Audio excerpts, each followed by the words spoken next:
Salut YouTube, bienvenue à toi qui me regarde. Je me présente si tu n'as pas encore vu mes vidéos, je m'appelle Audrey et je suis artiste autodidacte. Aujourd'hui, je fais cette vidéo pour faire le récap de mon mois d'octobre, car si tu ne le sais pas encore, j'ai participé au challenge Inktober. Je te mets les liens dans la barre d'infos vers la playlist où il y a toutes les vidéos précédentes qui parlent de ce sujet. Voilà, donc j'espère que ça te plaira et allons-y!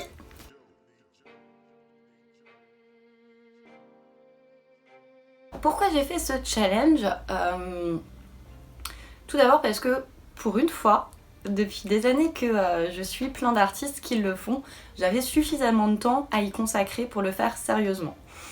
Je m'entends dans le sens où, par exemple, l'année dernière, j'ai essayé de le faire, sauf que entre le travail, la vie et tous les autres trucs, j'ai juste pas eu le temps et j'étais pas toujours inspirée et c'est difficile de mettre dans son rythme quotidien un dessin tous les jours. Et cette année, ce qui a changé, c'est que je ne bosse plus, donc je me suis dit, tant qu'à faire, autant utiliser ce temps libre à bon escient et se lancer dans ce challenge. Voilà. Donc c'est la seule... Non, c'est pas la seule raison pour laquelle j'ai fait ça. J'ai fait ça aussi parce que je voulais progresser et je me suis dit que c'était un bon exercice pour se forcer à faire un dessin tous les jours dans une certaine technique. Ça permet de se concentrer et de faire des progrès que moi j'ai déjà vu dans l'espace de ce mois-ci. Je trouve personnellement que entre mon premier dessin et mon dernier dessin, j'ai fait des progrès, donc je suis assez contente. Et c'est aussi parce que je voulais travailler certains points que je ne maîtrise pas assez à mon goût. Par exemple, je voulais apprendre à mieux maîtriser les contrastes et tout ce qui est travail d'ombre et de lumière. Donc le fait de travailler en noir et blanc, ça enlève toute cette distraction qu'il peut y avoir avec la couleur, même si j'aime beaucoup ça. Mais ça nous oblige à nous concentrer vu qu'on on fait du monochrome, qu'on n'a qu'une seule couleur dans différentes nuances de plus ou moins claires. Et donc du coup, ça force à se concentrer pour avoir quelque chose qui est impactant parce qu'on ne peut pas compter sur une belle harmonie de couleurs pour que ça attire l'œil. Voilà.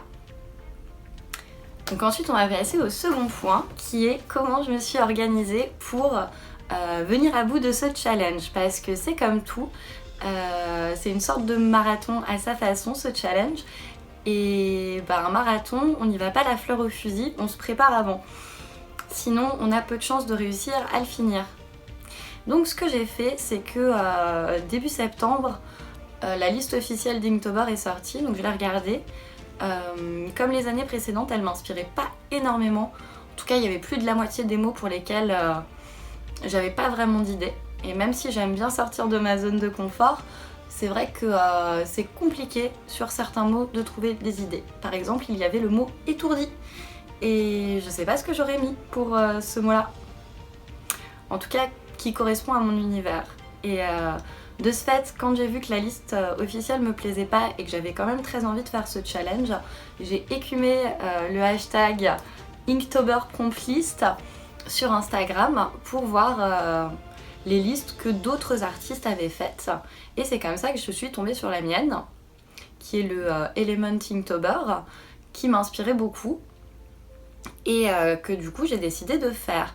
Donc une fois que j'ai choisi ma liste, pendant une bonne moitié du mois de septembre, j'ai prévu tous mes croquis sur ma tablette en digital parce que je trouve que c'est plus simple, même si je préfère largement travailler avec des médiums classiques.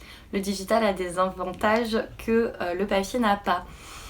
Et par question de praticité, j'ai trouvé ça plus simple de tout prévoir. Donc j'ai dessiné tous mes croquis sur Procreate.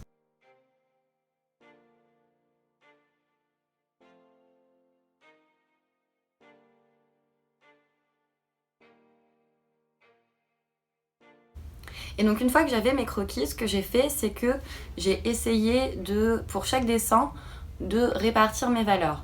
Je m'explique. Pour quasiment chaque croquis, j'ai essayé de placer la valeur la plus sombre et la valeur la plus claire en priorité.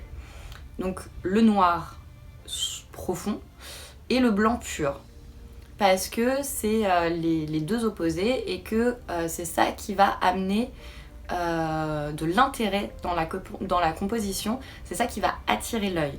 Parce que l'œil, il va plus facilement être dirigé vers des extrêmes que vers une moyenne. En tout cas en art, en tout cas c'est ce que je pense, vous avez le droit de pas être d'accord. Donc une fois que je savais où est-ce que j'allais mettre mon noir et où est-ce que j'allais mettre mon blanc, j'ai commencé à travailler une gamme de dégradés de gris pour mettre en valeur le noir et le blanc. Et donc j'ai fait ça pour tous mes dessins. Ce qui fait que, arrivé au 1er octobre, j'avais quasiment tout qui était déjà prêt. En tout cas c'était bien organisé. Et chaque jour du mois d'octobre, tout ce que j'avais à faire, c'était de reprendre mon tracé et de faire mes lavis d'encre et de le mettre en place, enfin de peindre mon dessin sans avoir besoin de me prendre la tête sur qu'est-ce que je veux dessiner, faire le croquis, faire le machin, etc. Sachant que en faisant des croquis vraiment très loose, ça m'a quand même pris 2 semaines de tout prévoir et de penser à toutes les couleurs. Et comme je voulais vraiment finir ce challenge, c'était vraiment le but premier que je m'étais fixé, je trouve que c'était la meilleure des solutions de prévoir à l'avance. Parce que comme ça, j'avais pas ce stress en plus de trouver une bonne idée, de répartir mes couleurs, mes valeurs. Tout ça, c'était déjà fait. J'avais juste à me concentrer sur le dessin et mettre de l'encre et c'était bon. Donc voilà mon organisation. Ensuite, il est vrai qu'il a fallu aussi que je trouve, comme je me suis lancée sur YouTube par la même occasion, il fallait que je trouve mon rythme pour vous mettre les dessins.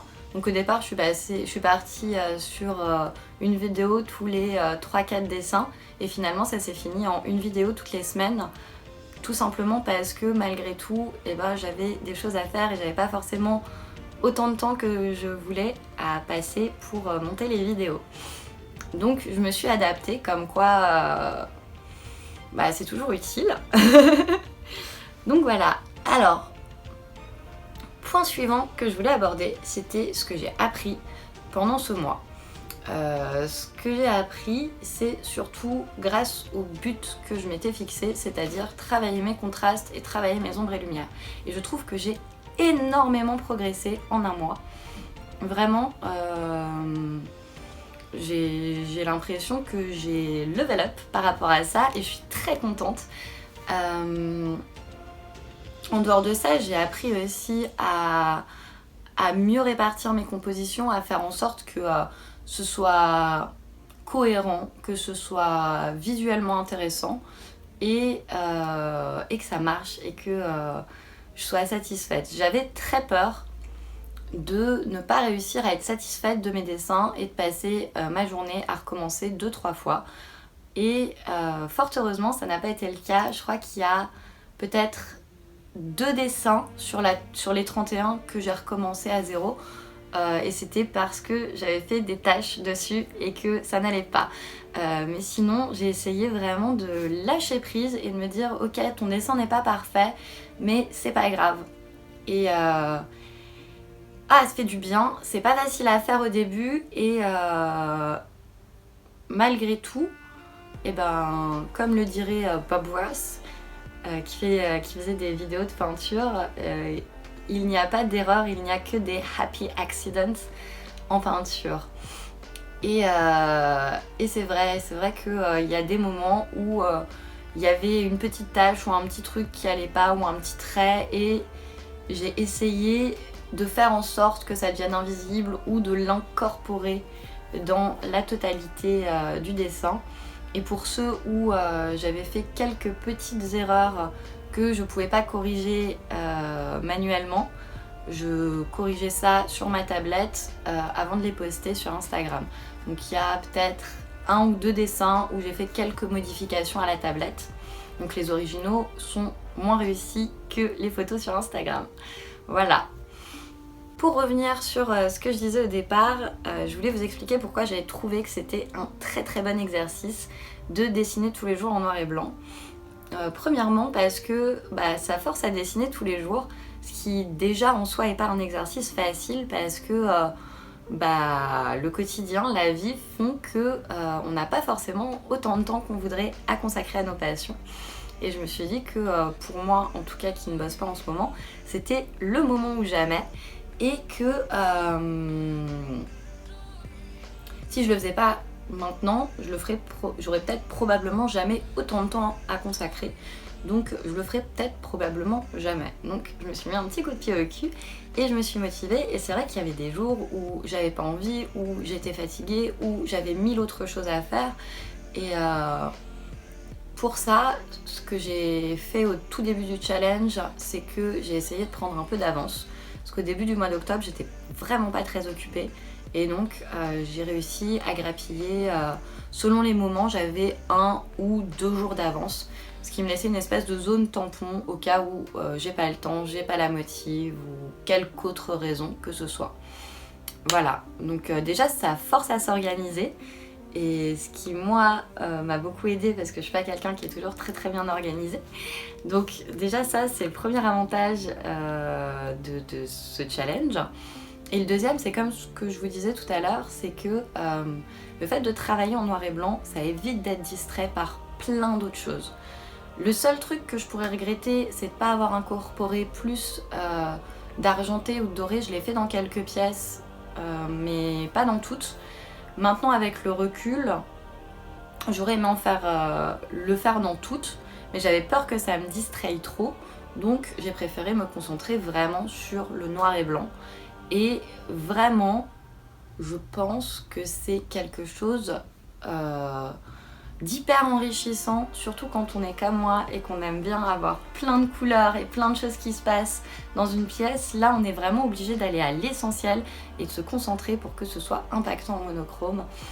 Et vraiment je pense que même si vous faites pas des gros dessins, même si vous faites pas des pièces finies, si ça vous tente, vraiment tentez de faire du noir et blanc parce que ça fait drôlement progresser. Et maintenant que c'est fini, j'ai très très hâte de reprendre ma couleur et de vous mettre en pratique tout ce que j'ai appris sur les contrastes et les ombres et lumières en noir et blanc sur des pièces en couleur. Donc je pense qu'il y a quelques pièces de Linktober qui sont moi mes préférées personnellement, que je referai sûrement en couleur.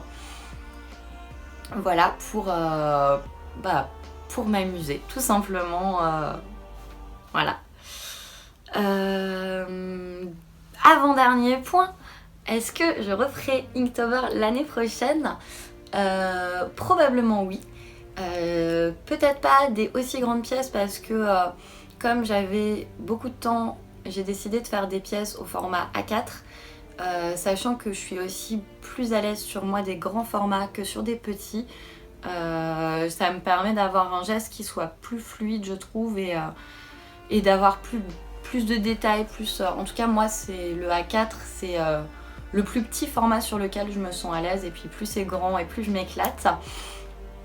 Donc cette année j'ai eu cette chance là, je pense que si je le refais l'année prochaine j'aurai probablement pas autant de temps à y consacrer, donc j'essaierai peut-être de faire des plus petites pièces et au lieu de suivre une liste je pense que j'essaierai de me donner un thème que j'aime bien, genre la mythologie ou les constellations, ce genre de choses, parce que c'est des sujets qui m'attirent beaucoup et qui sont suffisamment larges pour tenir sur tout un mois. Voilà. Parce que cette année, même si j'ai choisi une liste avec quasiment tous les mots qui m'inspiraient, il y a quand même quelques-uns sur lesquels j'ai un peu galéré et pour lesquels j'ai pas fait le meilleur du meilleur parce que vraiment j'avais fait un dessin un peu par dépit et pas parce que j'avais une idée qui me bottait particulièrement.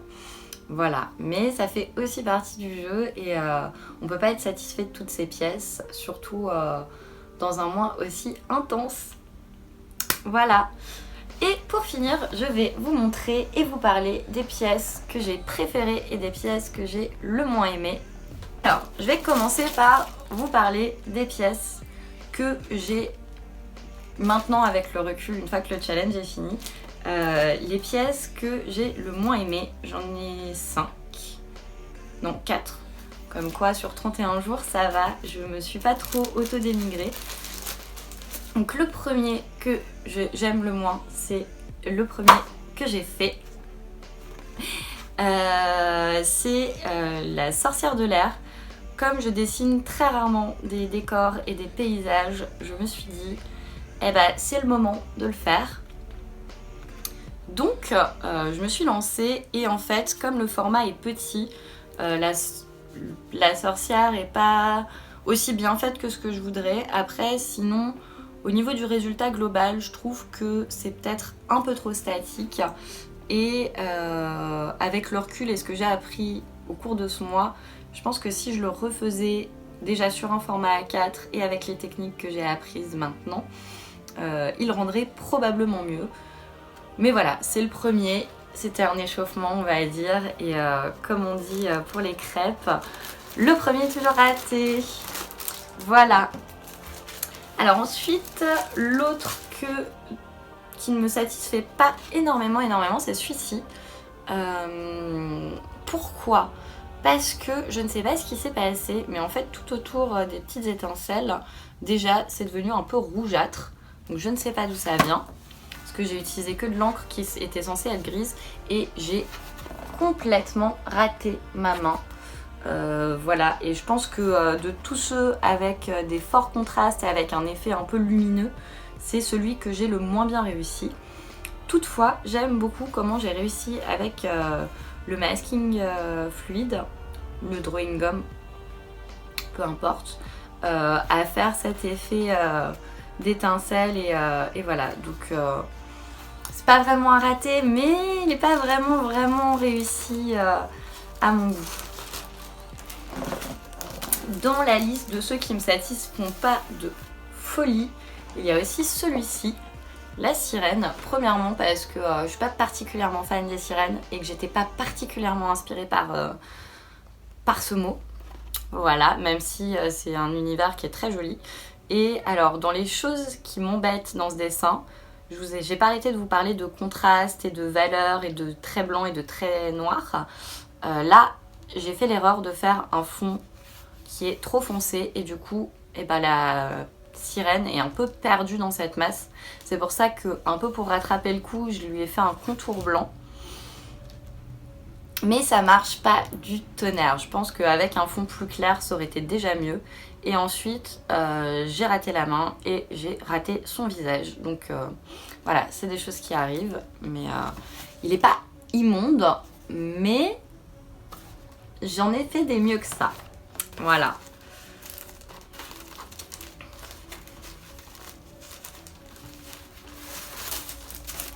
Et le dernier, qui fait partie de mes mots préférés.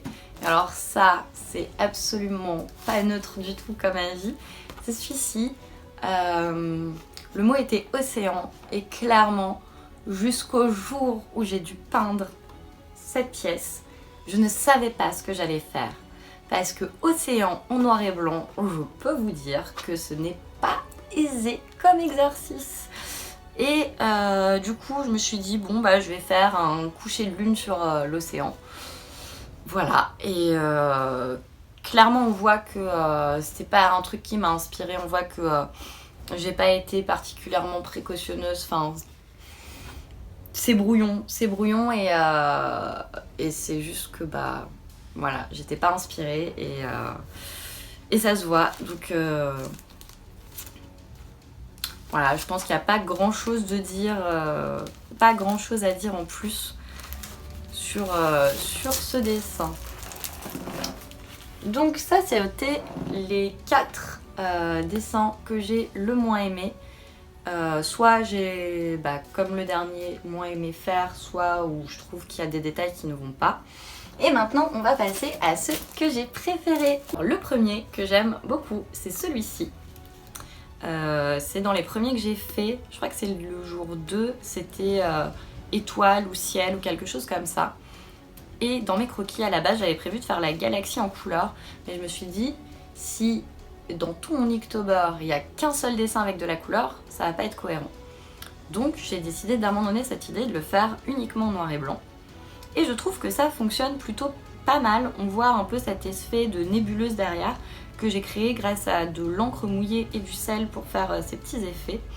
Et même s'il est petit, et même si les mains sont pas hyper réussi et qu'il y a des petits détails qui me gênent, je trouve que dans l'ensemble, il rend assez bien et j'en suis assez contente, surtout pour un format plus petit. Et je pense qu'il fera partie de ceux que j'essaierai de refaire en couleur. Voilà. Ensuite, dans ceux que j'ai particulièrement aimés, il fait partie aussi de la première semaine, c'est celui-ci, où je trouve que j'ai bien réussi à donner cet effet de luminescence. Et en comparaison, parce que le mot là était lune, comparaison cette lune là avec cette lune là, on voit clairement la différence de où j'étais inspirée et j'avais envie de mettre des efforts et où je n'ai pas été inspirée et je n'ai pas mis d'efforts. Voilà. Mais en tout cas, je trouve que ça marche vraiment bien et le fond est texturé mais prend pas le pas sur la lune. Il y a des petits endroits où j'ai pas été patiente, donc le feutre a un peu bavé, mais je trouve que dans l'ensemble, il rend vraiment bien. Et je trouve que le noir et blanc était hyper judicieux pour cette pièce-là. Et je pense qu'en couleur, elle ne rendrait pas aussi bien, elle serait pas aussi impactante. Voilà, mais en tout cas, je l'aime beaucoup, beaucoup. Alors, passons à la suivante, qui est le mot smoke, ou fumée. Et c'est pareil, c'est un de ceux que j'aime énormément en noir et blanc. Je trouve que j'ai bien réussi à rendre l'effet de fumée. La composition est bien, c'est fluide, c'est tout ce que j'aime. Voilà. Et le noir et blanc, encore une fois, est assez judicieux pour ce thème, je trouve. Et ça rend bien. Et je crois que c'est un des rares où je ne changerai rien et je le laisserai tel quel parce que je le trouve vraiment très beau. Voilà, je l'aime. Alors, avant-dernier dessin préféré, c'est le mot rain, ou pluie. Encore une fois, c'est pas celui qui est le plus parfait, mais je trouve que visuellement il est super intéressant. Il fait partie de ceux que j'ai dû faire 2 fois, parce que la première fois j'avais fait la silhouette de la fille à l'encre de Chine, et du coup en passant l'espèce de lavis blanc pour faire les gouttes d'eau, ça avait complètement bavé, l'encre s'était réactivée et c'était devenu une espèce de masse informe. Donc j'ai été obligée de le refaire et apprenant de mes erreurs, j'ai changé la silhouette de la fille et au lieu de mettre de l'encre de Chine, la deuxième fois, j'ai mis de l'encre acrylique qui ne se réactivera pas. Voilà, et je trouve que pareil, impactant, on comprend bien ce qui se passe, c'est fluide, voilà, je l'aime. J'avais prévu autre chose dans le même état d'esprit à la base, avec des silhouettes et de la pluie et des gouttes, etc. Sauf qu'au dernier moment, j'ai changé d'avis, donc j'ai refait un croquis et voilà. Ça a donné celui-là qui fait partie de mon top 5. Le dernier, mais pas des moindres, de mes dessins préférés. Bon, je me suis limitée à 5 parce que sinon, je pense que je vous aurais montré à nouveau la moitié de tout Linktober et comme j'ai mis toutes les speed painting avant, c'était pas forcément intéressant. Donc je me suis limitée à 5, mais clairement il y en a plus que 5. Si je m'étais laissée aller, je pense qu'il y en aurait au moins eu 10 ou 15 que je vous aurais montré. Mais j'ai décidé de choisir ceux qui me semblaient le plus intéressants et ceux que vraiment soit j'avais beaucoup aimé à faire, soit que j'ai beaucoup aimé le résultat. Et celui-ci, c'est le dernier, c'est Tears, larmes, que je trouve particulièrement réussi. J'ai fait d'autres portraits dans cette série, mais clairement, là, je vois mes progrès, on va dire. J'hésitais entre celle-ci et la sorcière du feu, parce que j'ai pas l'habitude de dessiner des personnes avec des peaux mates. Et pour un de mes premiers essais avec la sorcière du feu, je trouve que le résultat était bien. J'essaierai de vous mettre une image quelque part pour vous rappeler laquelle c'est. Voilà, mais celle-là, clairement, techniquement, je la trouve bien meilleure. Ne serait-ce parce que au niveau des traits, j'ai réussi à jouer sur l'épaisseur des traits.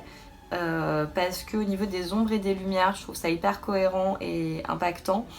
Parce que les larmes argentées, je trouve ça très joli. Parce que le bout du manteau qui se met à dégouliner, c'était pas prévu et je me suis dit allez vas-y fais-le.